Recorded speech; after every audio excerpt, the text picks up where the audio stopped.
estas cartas que o apóstolo escreveu aos hebreus tem o caráter de esclarecer aos hebreus e ao povo daquele tempo a grande obra que Jesus manifestou para que pudesse se achegar a Deus, de modo que a leitura esclarece muito, irmãos, o conhecimento que Deus havia dado a este servo de Deus que escreveu, que traz para nós também edificação. Vamos ler então com a ajuda de Deus. Porque, tendo a lei a sombra dos bens futuros e não a imagem exata das coisas, nunca, pelos mesmos sacrifícios que continuamente se oferecem cada ano, pode aperfeiçoar os que a ele se chegam. De outra maneira, teriam deixado de se oferecer, porque, purificados uma vez os ministrantes, nunca mais teriam consciência de pecado. Nestes sacrifícios, porém, cada ano se faz comemoração dos pecados, porque é impossível que o sangue dos touros e dos bodes tire os pecados. Pelo que, entrando no mundo, disse: sacrifício e oferta não quiseste, mas corpo me preparaste. Holocaustos e oblações pelo pecado não te agradaram. Então disse: eis aqui venho. No princípio do livro está escrito de mim, para fazer, ó Deus, a tua vontade.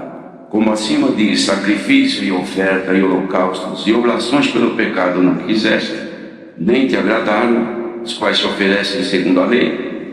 Então disse: eis aqui venho para fazer, ó Deus, a tua vontade. Tira o primeiro para estabelecer o segundo, na qual vontade temos sido santificados pela oblação do corpo de Jesus Cristo, feita uma vez. E assim todo sacerdote aparece cada dia, ministrando e oferecendo muitas vezes os mesmos sacrifícios, que nunca podem tirar os pecados. Mas este, havendo oferecido um único sacrifício pelos pecados, está assentado para sempre à destra de Deus, daqui em diante esperando até que os seus inimigos sejam postos por escabelo de seus pés, porque com uma só oblação aperfeiçoou para sempre os que são santificados. E também o Espírito Santo nos testifica, porque depois de haver dito: este é o concerto que farei com eles depois daqueles dias, diz o Senhor, porei as minhas leis em seus corações e as escreverei em seus entendimentos. Acrescenta: e jamais me lembrarei de seus pecados e de suas iniquidades. Ora, onde há remissão destes, não há mais oblação pelo pecado.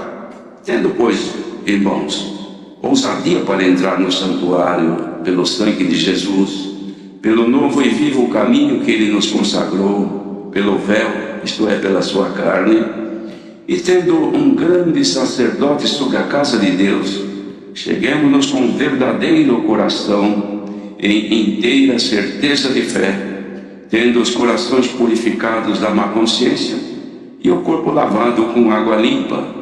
Retenhamos firmes a confissão da nossa esperança, porque fiel é o que prometeu, e consideremos-nos uns aos outros, para nos estimularmos à caridade e às boas obras, não deixando a nossa congregação, como é costume de alguns, antes admoestando-nos uns aos outros, e tanto mais, quanto vedes que se vai aproximando aquele dia, porque se pecarmos voluntariamente, depois de termos recebido o conhecimento da verdade, já não resta mais sacrifício pelos pecados, mas uma certa expectação horrível de juízo e ardor de fogo, que há de devorar os adversários.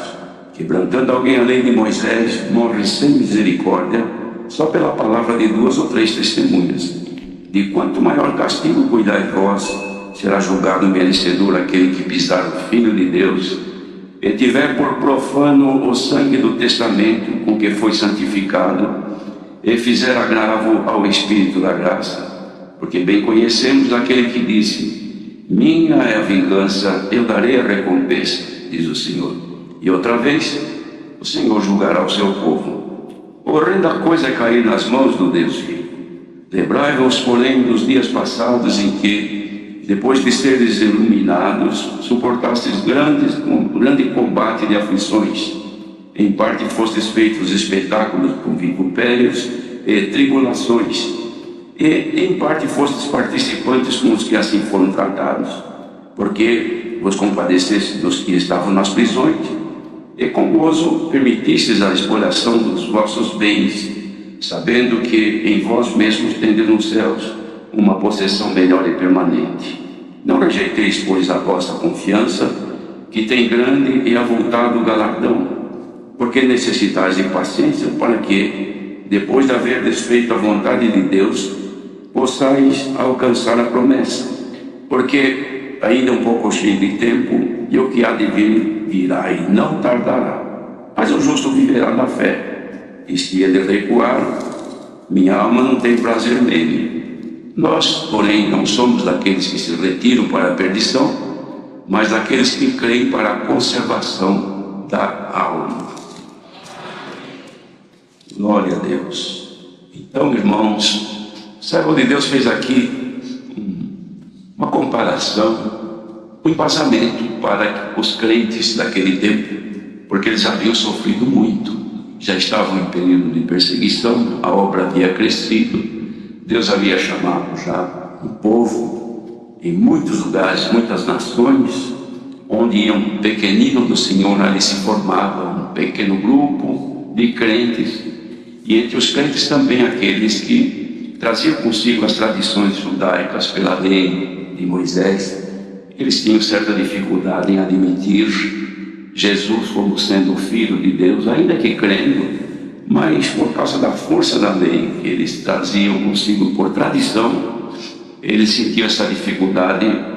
E o apóstolo aqui fez então, irmãos, este parâmetro, mostrando tudo o que acontecia com respeito à lei e que havia necessidade de uma reforma, havia necessidade de uma mudança, por causa de que tudo que se fazia através da lei não era suficiente para a salvação, que agora Deus, em Jesus Cristo, havia apresentado para, de fato, trazer o homem para si. Porque até então, tudo que se fazia pela lei, irmãos, dava justificações quanto à vida terrena, perdoava os pecados com respeito ao corpo, mas as pessoas, elas seguiam sempre com sentimentos de pecadores que de fato eram, não sabendo, não conseguindo crer que houve um que fez um sacrifício único, uma oblação única, que era a oferta que ele fez do seu próprio corpo, cujo corpo foi preparado por Deus, porque Deus não aceitava mais sacrifício, nem oferta pelos pecados, mas precisava alguém que fizesse uma só oblação, ou seja, um sacrifício suficiente para de uma vez por todas tirar o pecado de todo o ser humano. Então ele preparou o corpo de Jesus foi preparado por Deus desde a sua geração, sem pecado que ele nasceu, e preparado para ser então o único sumo sacerdote que haveria de entrar de uma vez no santuário e representar todos para sempre, porque naquele tempo o que eles tinham era um representante que também pecava, precisava oferecer por si primeiro para ser perdoado, ministrava, mas o ministrante tinha que primeiro ser purificado dos seus pecados. Tanto é que para entrar, irmãos, no lugar santo, dos santos, lugar santíssimo, que era onde estava o segundo véu, ele só podia entrar uma vez por ano e oferecendo por si primeiramente sangue de animal para ser purificado. Mas era uma vez só por ano. O resto ele ministrava sim, mas não entrando mais no lugar santíssimo. Isso porque era vedado, ninguém podia entrar lá. Mas Jesus Cristo, irmãos, quando ele expirou no madeiro da cruz, ninguém sabe quem foi, mas este segundo véu que limitava a entrada das pessoas, quem ali entrasse certamente morria, mas ele foi rasgado de cima e embaixo, aberto. E quando os sacerdotes chegaram lá e viram aquilo, irmãos, viram que o lugar santíssimo agora foi violado, foi aberto. Acabaram-se as limitações para entrar. Eles não entenderam isso, mas aqui faz então o apóstolo menção de que isso foi propositadamente feito por Deus, de abrir este lugar, indicando que agora os que fossem santificados pelo único sacrifício de Jesus, cujo poder do sangue limpava a alma, o ser da pessoa para sempre, e justificava, Estes não precisavam mais de um sacerdote oferecer sangue por si mesmo e entrar ali. A pessoa mesma, como na condição de pecador, mas agora justificado pelo sangue de Jesus, também tem a liberdade de entrar neste lugar. Que obra magnífica que Deus fez, irmãos. Então, ele explica tudo isso aí, depois ele fala, quando vai dizer sobre a perseverança na fé, ele fala então que a nós foi dada a ousadia para entrar no santuário pelo sangue de Jesus. De modo que agora para nós é permitido sim, que nós, sob o sangue de Jesus, isto é, purificados pelo sangue dele, podemos entrar no santuário e falar com Deus, e Deus falar conosco. Irmãos, que obra! É que nós não temos capacidade de considerar, irmãos, a extensão dessa coisa tão grande que Deus fez por nós. E ele dizia que era pelo novo e vivo caminho. Então era um caminho vivo que nos foi dado, não era mais caminho da morte, mas nós caminhamos no caminho da vida, porque Jesus disse: eu sou o caminho e a verdade e a vida. Nós estamos em Cristo, estamos nos caminhos da vida e da vida eterna com glória nos céus. E era através da carne que ele consagrou e ofereceu, ou seja, o seu corpo, tornando-se o grande sumo sacerdote. E por essa razão então ele exortava aquela irmandade, e o que hoje o Senhor nos manda aqui, diz então diante disso, cheguemos-nos a ele com verdadeiro coração e inteira certeza de fé. Que liberdade nos é dada, irmãos, de nos achegarmos a ele, mas as condições são estas: verdadeiro coração, inteira certeza de fé. O que é verdadeiro coração? É um coração não dividido, um coração único, exclusivamente voltado para ele, que não é o coração que bombeia o sangue no nosso corpo, é o nosso viver, a nossa vida inteiramente consagrada a ele. Cheguemos-nos a ele com inteira certeza de fé, crendo que ele nos recebe, que ele nos aceita, e apresentando então o nosso viver, que são os nossos corações, purificados da má consciência, isto é, tudo aquilo que ficou registrado dentro do nosso cérebro, da nossa mente, que fica ali latente, fica viva, funcionando, de coisas que não agradam a Deus, devem ser purificados. Como? Com o sangue de Jesus, para que nós tenhamos essa liberdade de então entrar no santuário e falar com ele. Então o coração único voltado a Deus, consciência limpa pela purificação com o sangue de Jesus, e o corpo lavado com água limpa, que não é o banheiro melhorado, uma banheira ou a água do batismo, não é isso aí, irmãos, porque a água do batismo é um símbolo, é a sepultura, a morte, sepultura e ressurreição, mas é a água da palavra, a água viva, que purifica o nosso ser, nossos corpos, irmãos. Não é que são lavados com sabonete, com água do chuveiro, não, é limpo dos males corporais, pecados corporais, que se faz com este corpo. A palavra de Deus nos limpa, então nós podemos nos achegar a ele, para que possamos reter firmes a nossa confissão, isto é, a nossa fé, a nossa crença, porque o que prometeu para nós, ele é fiel. E depois então ele começa a instruir-nos sobre as práticas que precisamos ter para a conservação desta condição. Então ele diz assim: consideremos-nos uns aos outros para nos estimularmos à caridade e às boas obras. Considerarmos, isto é, honrarmos, amarmos, estimarmos uns aos outros, sem diferença, sem mácula, sem ódio, sem divisão, sem separação, considerando um ao outro, sempre como Jesus disse, que nós devemos nos considerar inferiores aos outros, isto é, os outros melhores do que nós. Essa é a condição explícita que Jesus deixou, que nós devemos nos considerar pequenos e deixar os outros que sejam maiores, porque todos considerando assim, todos seremos pequenos diante do Senhor, e Ele opera tudo em todos. Então diz assim: considerar para estimular a caridade. O que é estimular? É provocar. Um estímulo, tem medicamento que estimula o apetite. Então tem criança que não come, vai dar comida, nunca aceita, e assim por aqui. Então os médicos receitam alguma coisa que estimula o apetite da criança. Então dá aquele medicamentinho para ela, daqui a pouco ela vem correndo com fome. Por quê? Porque estimulou a vontade de comer. E nós precisamos estimular a caridade, o amor, provocar que isso aí cresça em nós.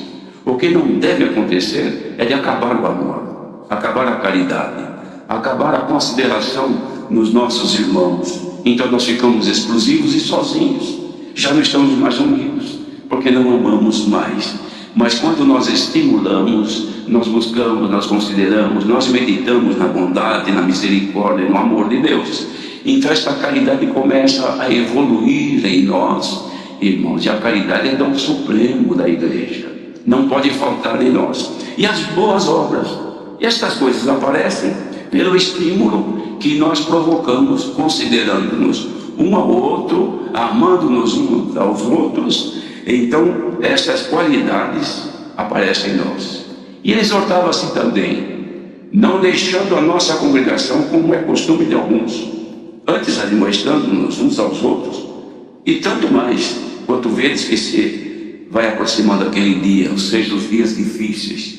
Não deixando a nossa congregação, não quer dizer isso aqui, a congregação cristã do Brasil, não é isso. A congregação que fala aqui é o ajuntamento, é a união. Aqui, por exemplo, estamos congregados. Então a congregação que está para o culto online está aqui hoje. Esta é a congregação.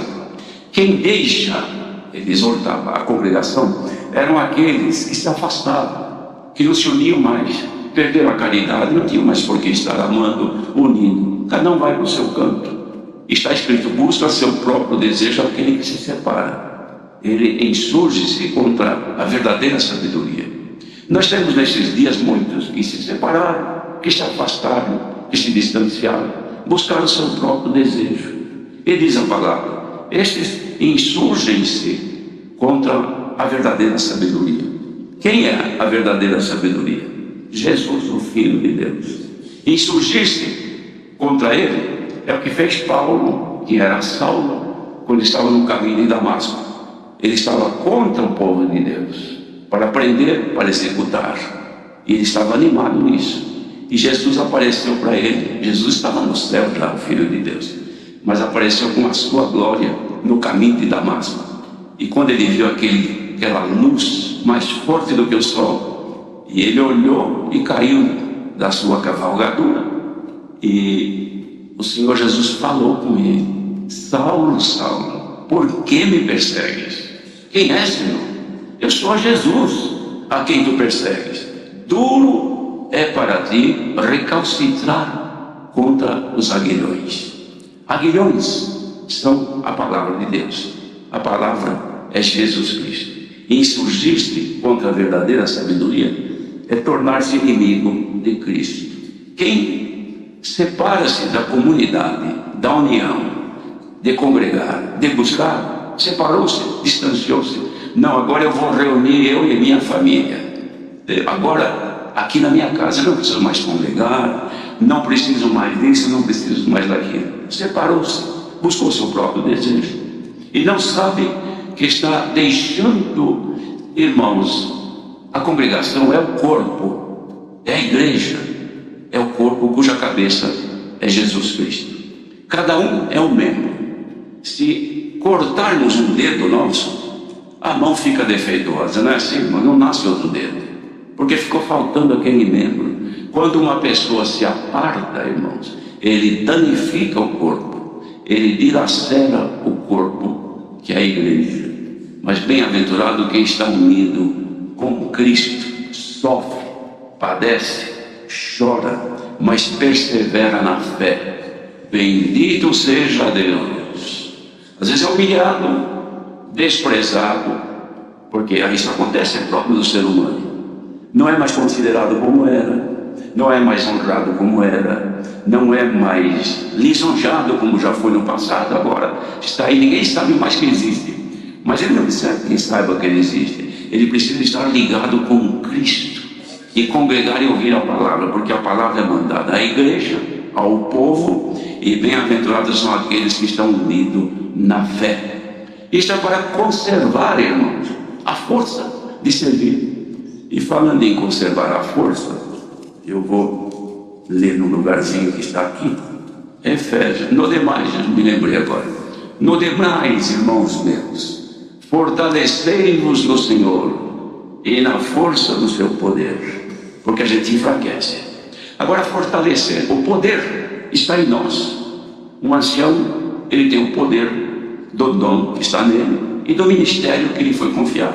Ele tem o poder, o cooperador, o encarregado regional, organista, nós todos, cada um tem o poder, não é? Mas precisa dar força. Os irmãos querem ver um exemplo? Imaginemos um complexo industrial, uma máquina grande. Ela, para funcionar, precisa de um motor. Então ele precisa de um motor, digamos, de 100 cavalos, um tremendo motor. E a gente olha e vê ali a potência, que tem uma plaquinha que diz que tem tantos cavalos de força, de poder, de potência. Nós olhamos e sabemos que aqui consegue funcionar, fazer funcionar tudo isso. E fazendo funcionar tudo isso, depois tem então o produto, produz alguma coisa. Mas só funciona quando chega a força. Se não tiver força, tudo está bonito, mas não vira, não funciona, não tem vida. Nós todos temos poder, mas precisamos receber força. Bendito seja o Senhor. Por isso que Paulo exortou os irmãos lá de Éfeso, quando falou, exortou muito, depois falou, mas para finalizar, no demais, vocês precisam ser revestidos da força e do poder, para que possais vencer as astutas ciladas do maligno. Nós estamos aqui hoje, aqui estão os poderosos, como está escrito, não é? Somos os poderosos, porque está em nós o poder. Mas para funcionar, para produzir, para parecer boas obras, que é o estímulo da caridade, não é? Precisa a força. E Deus pode nesta manhã nos ligar com a força que nós precisamos. E a força não é igual para todos não, irmãos. Irmãos, por exemplo, um ventiladorzinho em casa, pequeno, que a gente precisa do ar. O ar está aí, mas ele parece que não chega. Então tem um motorzinho, é só ligar, chegou a força nele, ele gira, ele pega aquele ar, puxa o ar, sopra em nós sentimos bem. Por quê? Porque ele, na medida que ele recebe força, ele gira e sopra e traz o conforto. O nosso conforto vem quando a força chega. E a força chegando faz funcionar tudo, irmãos. Quando acaba a energia numa indústria, quando acaba a energia numa cidade, que tristeza, tudo para. Mas o que aconteceu? Houve um problema, um colapso, e ninguém funciona nada mais agora. O que está na geladeira estraga, o que está no forno estraga, e assim por diante. A luz se apaga e vira um caos, não é? Quando numa cidade, irmãos, acontece isso, precisa recorrer e buscar providência. Se numa casa de oração acontece isso, se numa família acontece isso, parou de ter força, começa a colapsar tudo. Aquilo que estava conservado apodrece na geladeira, o que precisava esquentar estraga, não tem mais força, não ora mais, não canta mais, músico não toca mais, empoeirou o instrumento lá em cima do guarda-roupa, não toca mais, porque não tem mais força. Tem poder, mas não tem mais força.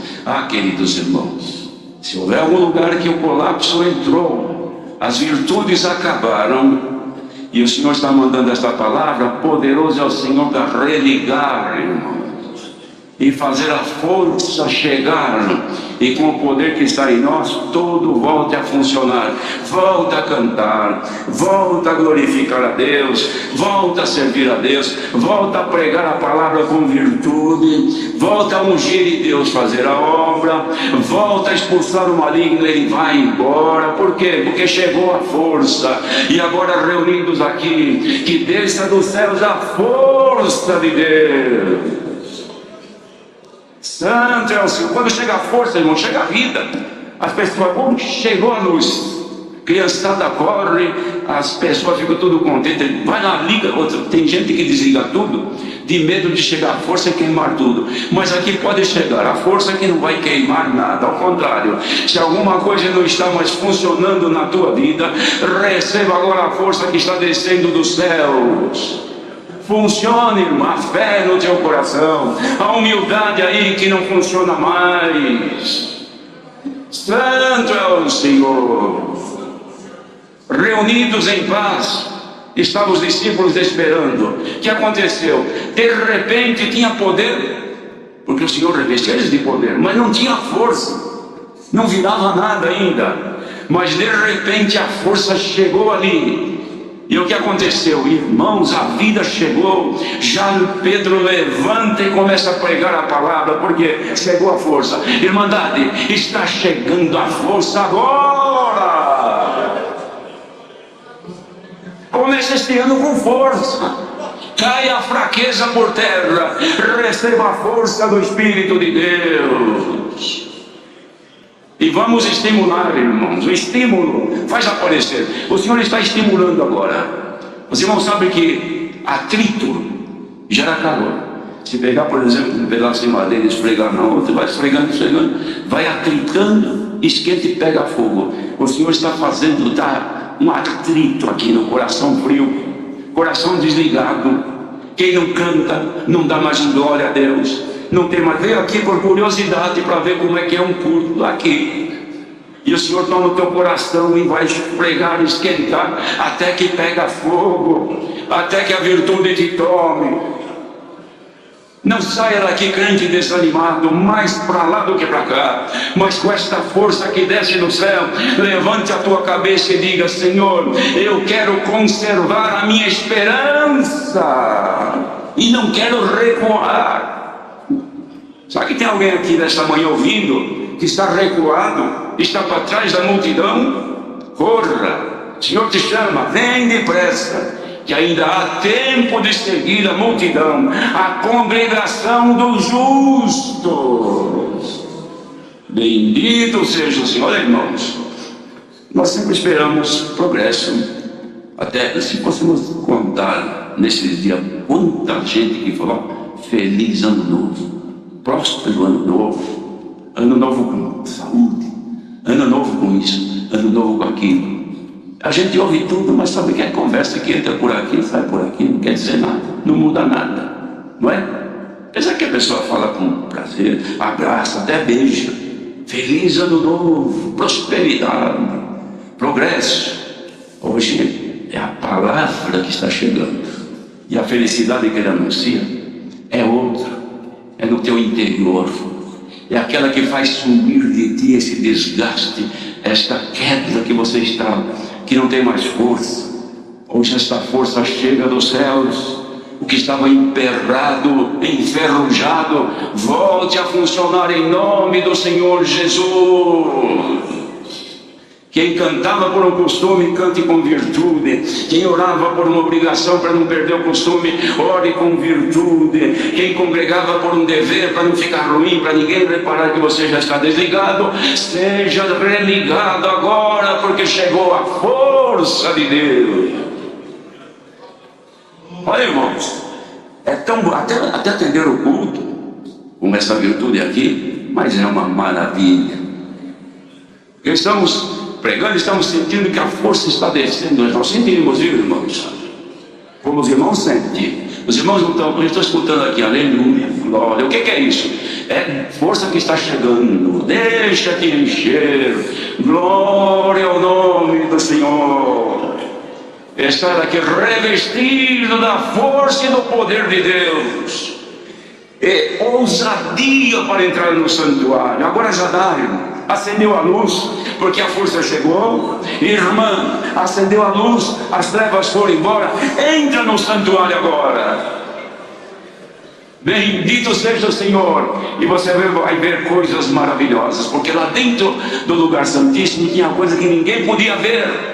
Estava a arca do concerto, estava ali, irmãos, as provas das maravilhas de Deus feitas a Israel, que ninguém podia ver. O sumo sacerdote, uma vez por ano, chegava e olhava e precisava ter cuidado, porque se ele resvalasse em qualquer coisa, podia morrer. Tanto é que ele carregava consigo um sino pequeno, irmãos, e diz a história, não sei se está na escritura, mas os que ficavam de fora ficavam ouvindo, enquanto ele estava mexendo e fazendo o serviço santíssimo ali dentro, o sininho chacoalhava, eles ouviam, não, ele está vivo, ele está lá.